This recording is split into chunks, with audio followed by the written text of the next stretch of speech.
Bonjour, dans cette vidéo, je vous propose la simulation à l'aide du logiciel PSIM, un montage hacheur série. La charge sera inductive RL et je rappelle que l'hacheur est un convertisseur statique continu. Son symbole est le suivant. Donc, à partir d'une tension continue, on aura à la sortie une tension continue mais à différentes valeurs.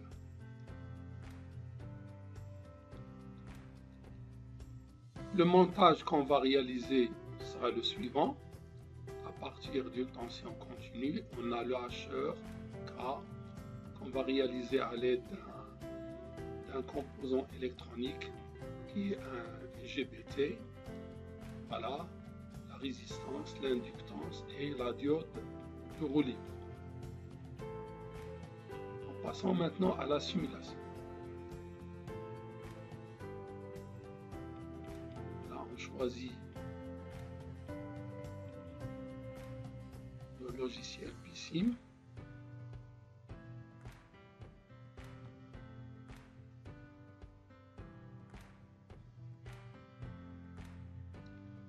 Voilà, ça c'est File, une nouvelle feuille du schéma, bien du dessin de montage. Donc, le montage comporte un interrupteur qui est un thyristor ou un transistor bipolaire ou un MOSFET ou un IGBT. Ici, j'ai pris le cas d'un IGBT. Voilà. Et l'insérer. Ensuite, la tension continue. On va faire découper.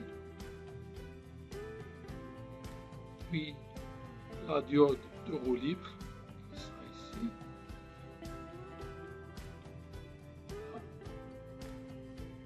La charge RL, on a dit une charge inductive. Voilà. Et l'inductance, il suffit de cliquer sur le composant, de le placer ici et d'appuyer sur le bouton droit pour le tourner verticalement. Donc, ensuite, je vais tracer le montage. Donc, je prends ce crayon et je vais relier les différents composants.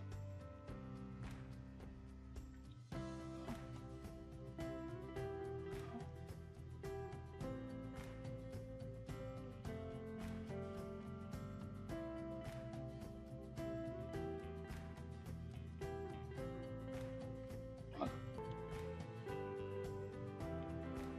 Donc, je prends une tension de 220 volts continue.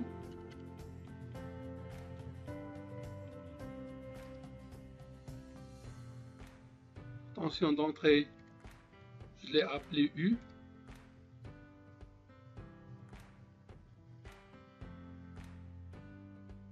Je vais prendre une résistance de 34 ohms.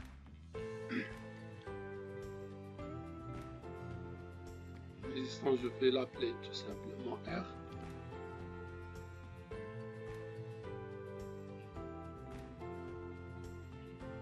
Inductance, donc je vais travailler avec une inductance de 22 millihenry.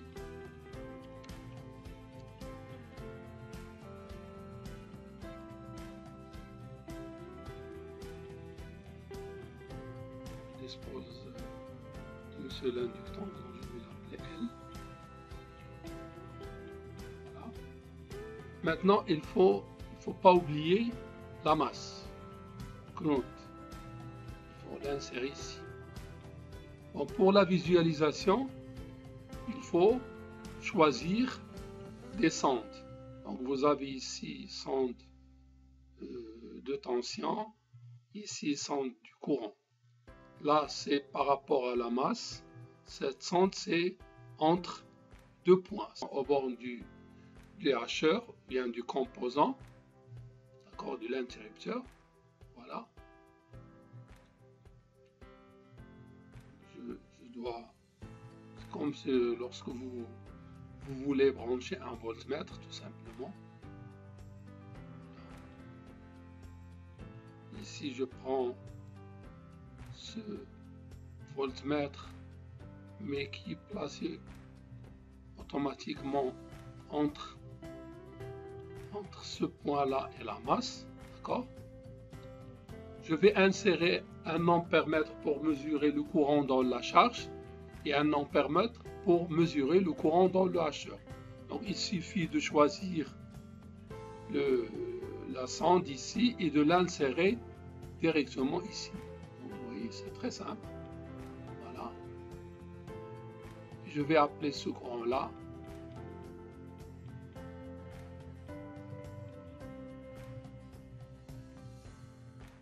le courant I.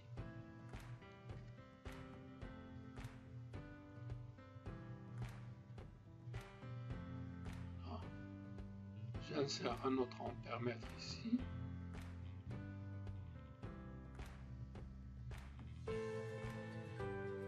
Je vais l'appeler IK. Comme dans le schéma du début qu'on a visualisé. Je peux insérer aussi un ampèremètre qui mesure le courant qui traverse la diode. Il faut faire attention à ce point, au point ici, voilà, qui indique le sens du passage du courant. Voilà. Et je vais appeler ce courant IDRL,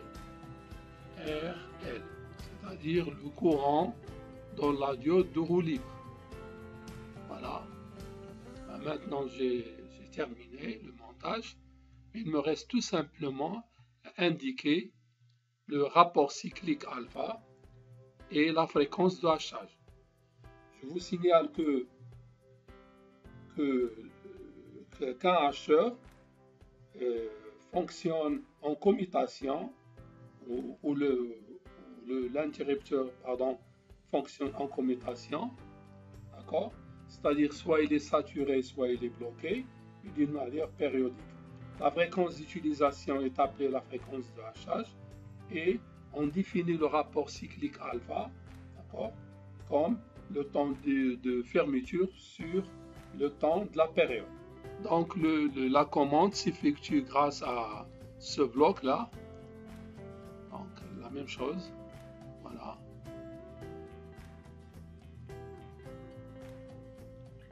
Je vais paramétrer les éléments. Donc ici je vais utiliser une fréquence de 2,1 kg, c'est-à-dire 2500 Hz. Je peux travailler avec les valeurs de simulation désirées. Donc je prends 2 points. Dans ce cas-là, j'aurai un rapport cyclique que je prends le cas le plus simple de 0,5. Donc je dois prendre ici 180.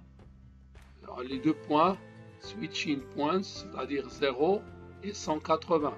Donc j'aurai un rapport cyclique de 0,5. Si je veux un rapport cyclique de 0,25, j'écris ici 90. Donc il suffit de faire la règle de 3. Voilà.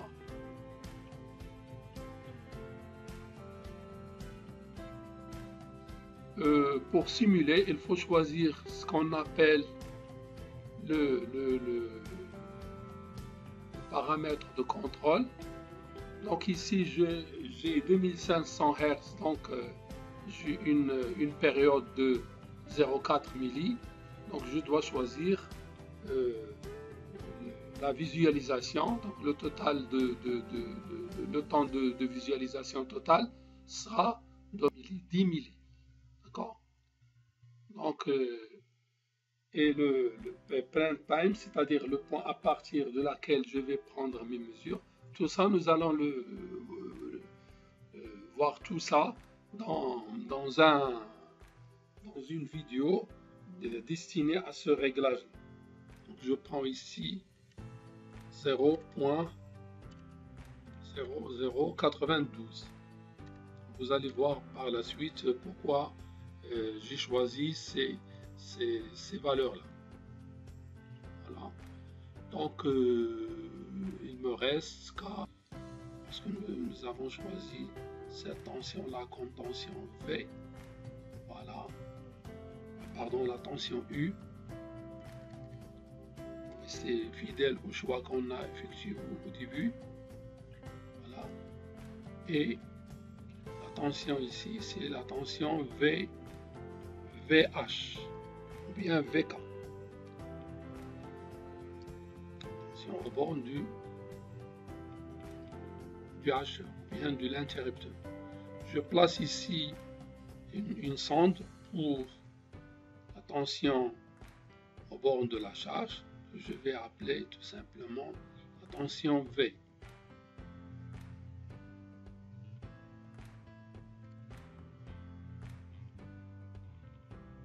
Donc la tension U, c'est la tension d'alimentation U qui est égale à 220.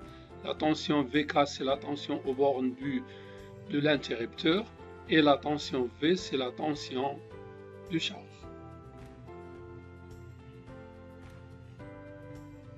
Je reprends simulation.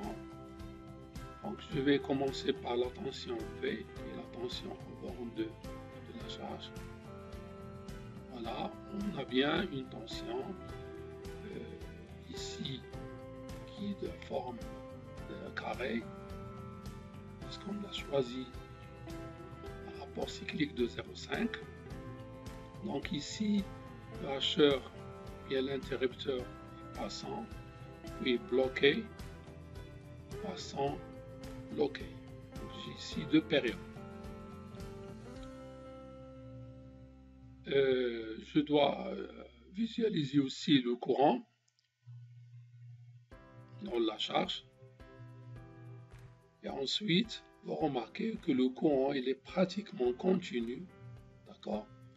Et si on additionne IK avec IDRL, on remarque qu'on a cette portion du courant. La même chose en plus. Vous voyez ici qu'on a bien une tension qui carré.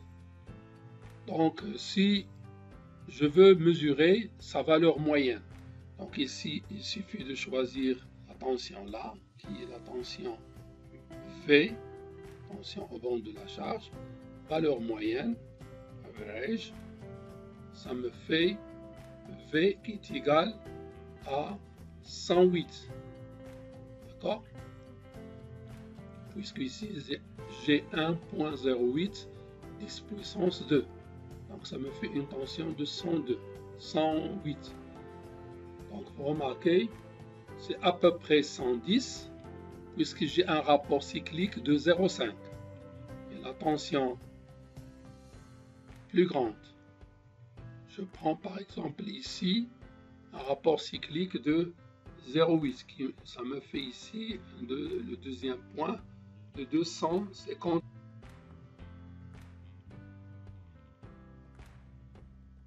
Voilà. Maintenant, remarquez que le temps de conduction est beaucoup plus grand que le temps de blocage. Donc on aura une tension moyenne au bord de la charge qui est beaucoup plus grande que la valeur précédente. Donc la dernière fois on a dit qu'on a à peu près 108. Donc ici on aura une valeur moyenne de, je vais le recalculer, voilà, ça me fait une valeur moyenne de 150, à peu près 154. Donc c'est bien si on fait 0,8 qui est le rapport cyclique alpha multiplié par 220, ça nous fait bien 154.